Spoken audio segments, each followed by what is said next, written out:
Good afternoon, and welcome everybody to this first info webinar we have on the Open Innovation Reverse Pitch Challenge of SNCB NMBS. Our agenda for today is that we first do a small introduction of the team.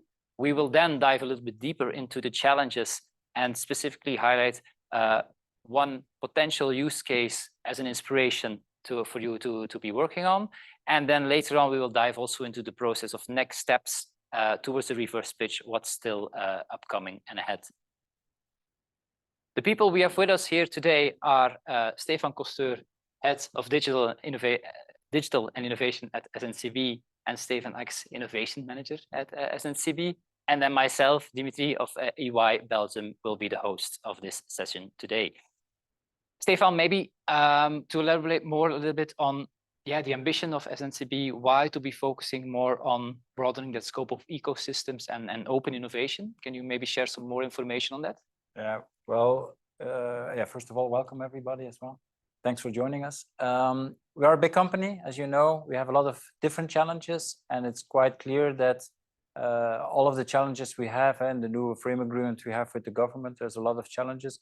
We will not be able to tackle all of them by ourselves. So this is why this is like a first example of what we call open innovation, where we would like really to look for you guys, to look for partners on different challenges. And we have chosen a quite concrete challenge here for bike parking, secured bike parking, where we want to eliminate all the frictions we have in registration, payment, access control. So this is a really good example of a possible challenge, of really a concrete challenge, as we have huge ambitions on secured bike parkings for the next 10 years. And that's something that today we will not be able to do by ourselves. So we are really looking into that open innovation partnerships. That means that can be one partner, it can be an ecosystem of partners. So it's for us a good example of our ambitions in open innovation to work together with startups, scale-ups, or the right partners to help us achieve our challenges. Okay, thank you. Great to hear. And if you look a little bit more into those challenges, as Stefan said, we are focusing on the secure bike parkings. Now, we did a workshop prior to this, and we actually divided them into 3 sub-challenges. So the first one is access control, then we have bike tracking and detection, and also the part of the payment and registration. If your company is like an all-in-one solution provider, great, that would be fine. But also the key or the magic really happens in open innovation when we look into collaboration. So we can look into different partners who can actually build an ecosystem and then actually tackle those challenges. Maybe looking into one of the first challenges, Stefan, access control. I can imagine that nowadays people, when you have to enter, there's like a journey to it for the customer. What are you specifically looking for? What could be? Yeah, it's really important to state, like you said before. So it's possible we're looking for one partner, but also for an ecosystem of partners. That's why we have decided during the workshop with the different stakeholders internally and with the people of EY, we have decided to split it up. The first one is access control. Today you can only access the secured bike parking with your mobile card. We are looking to have a more user-friendly, a more digital integration, or a more automated operation. So to have really a very good user experience, to have the access control, to access the secured bike parkings. As today it's quite limited. Again, the only possibility to access it with the current mobile card. So that's something we would like to extend and to make it more available to a lot of more people and make it more fluent and more seamless. So that's the first one, really access control, getting access to the secured bike parking. Maybe just to go on this challenge a little bit more, how you said now it's the mobile card, but SNCB also has an app on mobile phone that people can use. Is that something that's from a technology perspective you're open for into opening that app, data implementation, and maybe some of the providers with API and so on can integrate some things? Yeah, certainly. We have an app which is used by more than 1 million people every month, so more than 1 million active users, and it's growing every month. So it's becoming the personal assistant of our travelers. So yes, that's certainly a possibility. Of course, the mobile card, there's more than 5 million mobile cards in Belgium. It will stay relevant for the next coming years. So yes, we will still need access to the mobile card, but we're really open to add new challenges or new changes or new possibilities. And the mobile app is certainly one possibility. Okay. Steven, then maybe for you, the second challenge, we really focused more on the detection and the tracking of the bike. It's on not only on the bike theft, but also on actually sourcing the data, because a lot of stations now, they have bikes parked there. How long do they stay there? Do they have a natural owner? But also looking into some new emerging technologies like Gen AI. For instance, we know that GDPR-wise, it's not that easy to do facial recognition, but the technology of object recognition, for instance, can be an interesting one. Do you have maybe some insights there for the participants that can be shared? Yes, so it's very important that we know more real time what the usage of the parkings is. So detecting when a bike comes in or a bike goes out is very important, but also offering knowing where the bikes are stationed, how long they are, can be important information, not only on the usage of the parking, but also, for instance, on bikes who are staying there for a couple of weeks or a couple of days, which are maybe left behind, so that we can track that and that we can inform the user or the person who paid for it. Okay. And then maybe the last challenge, it was on the registration and payment part. I can imagine that you have certain types of formulas that people can use. Is it like a subscription fee that they use now for the bike parkings, and how does the process go now? So for the moment, it's coupled to your subscription that you have for your fixed subscription for the train usage. So, but of course, when we better know what the usage is, the optimization of the data, we can, of course, also investigate in other solutions, just pay as you park there, or maybe a more flexible way of payment. So that's something that we want to investigate. But of course, therefore, the first two challenges need to be fixed in order to. Yeah. Maybe can I add something also on the second challenge? Is like Steven said, it's quite there's two blocks for me. Yeah, the first one is the pure management of the parking, where Steven explained that okay, we want to know who's in there, how long are they staying, and so on. But also the security aspect. Today we have no link between the bike and the person. Is there a solution? And we don't know. Is there a solution to link the bike to the person? So, for instance, if I park my bike there and I see that my bike is leaving the parking and I'm not there, then I know that something is wrong. So that's also an important fact in not only the management, but also the aspect of security. And then yes, for the payment, like I want to just add, yeah, we're really looking for more flexible solutions today. The only possibility is to have a subscription. But we see that our lives have changed. People are teleworking a lot more, going to the office 1, 2, 3 days a week, maybe separate offices, satellite offices. And then, yeah, people say, I don't need a subscription for a month. I need to be more flexible, pay as you use. So that's the kind of solutions we're looking for today and in the future. Okay, well, thank you for sharing some more information on that. Maybe diving then we also added it to the participant playbook was a use case that's currently being developed. Just to clarify there, like it's not the idea that this will be the final case that you will be working on. This is just like inspiring you a little bit, but like what if we bring all of this together?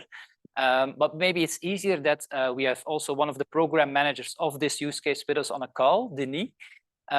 Maybe Denis, can you share some more information on this? Yes. Good afternoon, everyone. So yes, about this specific case. So it can actually, like I think you mentioned in the beginning, it's there really to help you think about a concrete case. Not exactly that we're going to realize it, but it can help. It's a case in Leuven. So in Leuven, we opened a new bike parking with a new system of access controls with individual gates where the the gates can control how many bikes enter and exit, and make sure that only one bike at a time can enter. So that's the existing situation. And in parallel, we are thinking about changing, like you mentioned, the way it is working, moving from a subscription-based system to a 24-hour for free system. What does it mean? It means that as long as the user stays under 24 hours in the parking, he doesn't pay. If he stays longer, he has to pay. This has a few advantages. First, it offers to our clients secured parking with access control for free. So we hope in this way to attract a lot more people in our bike parking.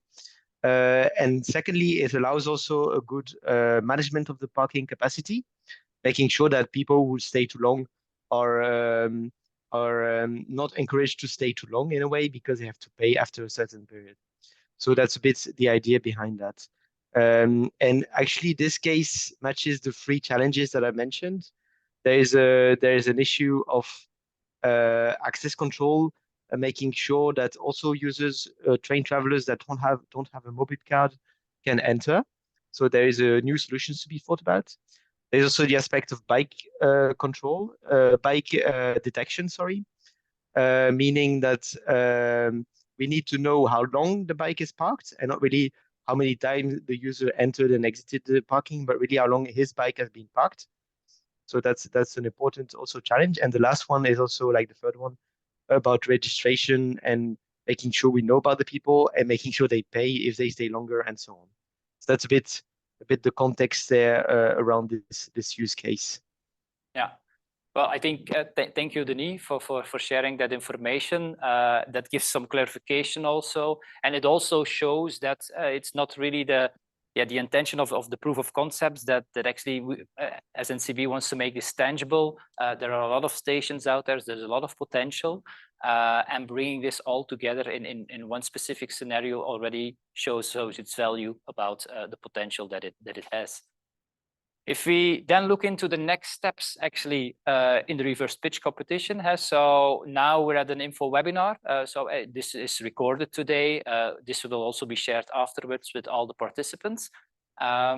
We plan, as mentioned, like the submission deadline is on the 14th of August. By then, we encourage everybody to apply via the form that was shared earlier, and we will share it also later again in this webinar. With the motivation, the team size, a little bit the solution that you're working on. We then do a pre-selection, and with the final selected people, we dive into a specific coaching session. The reverse pitch event itself will happen on the 19th of September here in Antwerp, in our way space, which will take physically place. But prior to that, there are still some sessions planned to coach you with the pitch specifically. Looking at it it's still a draft agenda on the event itself, but we plan to do the pitching competition in the morning, where we then have a lunch, and in the afternoon we do some roundtable discussions with finance institutions, because it's not only on the secured bike parkings of SNCB, but also we see insurance companies offering more and more fees and subscription models where actually you can close down an insurance for your bike. So also there to see on how they would cope with the new technologies, with the solutions, and they can actually adapt their fee model to that. Again, because that was a question that we got quite a lot. So the submission deadline for you to apply for this challenge is the 14th of August, which is still, I think, 3 weeks from now. This can be done via an MS Forms. The link will be shared again in this chat with you, but also via the QR code. And also in the follow-up mail later on, we will integrate that link specifically. I think we now come to the part where we've done all the talking, and now it's a little bit up to you. Are there still pending questions that you have? We have people of SNCB with us, but also from the organizational team. So I would say, if you have a question, please raise your hand in Zoom, unmute yourself, and then we can live tap into that. So I don't know if someone wants to pose a question. Okay, I see there's one coming in the chat. was related to the budget. I think that's a question that comes back quite some time. Maybe Stefan, can you share some more information on indeed the budget for the proof of concept and further on? Well, I would like to return the question, what budget do we need? I think we're really looking for a solution. So it's a really hard challenge. I think that's why we split it first of all in 3 blocks. So yeah, we will provide the necessary budget to test this. So we really hope to find a partner or a network or ecosystem of partners to provide the right solution. And then our commitment is to provide the right budget to pay for the proof of concept and to test it in 1, 2, 3 stations for 3 to 6 months and to really validate the solution. Afterwards, as of course we're a public company, we will have to look forward towards industrialization. So that's another ball game. But yeah, my commitment here is that we will provide the necessary budget to realize the partner or the solution that hopefully will be provided through this program. Yeah. Maybe related to that, one of the questions that also came is on scalability. I think it was mentioned today there are around 20 access controlled parkings SNCB has. You have, of course, the ambition by 2032 to go to 100 of those parkings. Looking into potential participants, how do we see this within that time frame? Is it like a phased approach where you say like we do like 10 every upcoming year to work towards that goal? Yeah, it will be more a phased approach. It's not going to be 100 in 1 year. Again, for us, the most important part here is to find the right solution. If we find the right solution, then we'll have to look again with the partners around the table. What's the possibility of scaling that into going in 10 years time to 100, because we're talking about a lot of bikes, a lot of parkings. So that's something we will have to look into with the partners, but it's our ambition to do that gradually and to move up to 100 parkings by the end of 2032, yes. Yeah. So more gradually. Okay. Let's see here. Yeah, maybe, and that's again, it's especially from a startup perspective, and I can imagine this because there's a lot of pitching competitions out there. A question specifically related to intellectual property, the IP. Yeah. Also looking into collaborating with third parties. If we say it's not an all-in-one solution, maybe for the registration we collaborate with other startups and so on. Do you have some experiences as SNCB also with that on how can we safeguard or guarantee some IP towards those startups? Yeah, of course, it's difficult to give one answer that suits everybody. It's not our ambition to have the complete IP. No, we want to work together with the partner. And again, the most important thing for us is to find a solution. It's not about having the IP on the solution itself. So if a partner, a startup, scale up, or whatever partner comes to us and they have a proprietary solution, we're all open to discuss that, and it's not our ambition to be the owner of the solution. No, we really want a solution for our customers. That's the most important one. And there's no ambition today of the SNCB to take ownership of the complete solution. Maybe there will be an ecosystem, and maybe there will be 2, 3 partners and even an integrator that integrates the 3 solutions. But yeah, it's too early to tell. But again, it's not our ambition to take over the IP of the solution that will be provided by the startups. Okay. We talked about the scalability. Yeah, Denis, because you're also on the call still, the process of the use case. And we already mentioned like this is not the final use case that we're working on. But if maybe you can share some more information, how do you as SNCB evaluate these type of use cases? What are like the criteria that you use to define a little bit what was now the success of it? Yeah. And how do you do the learnings? Yes, I can say more about that indeed. Like Stefan mentioned, we really have a very customer-centric approach.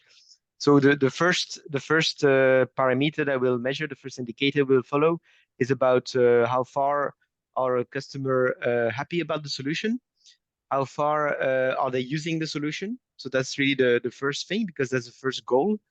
Also, if there's a link with the train usage, do we attract new users that did not cycle to the station and because of the solution are going to cycle because it's very seamless, very accessible and so on.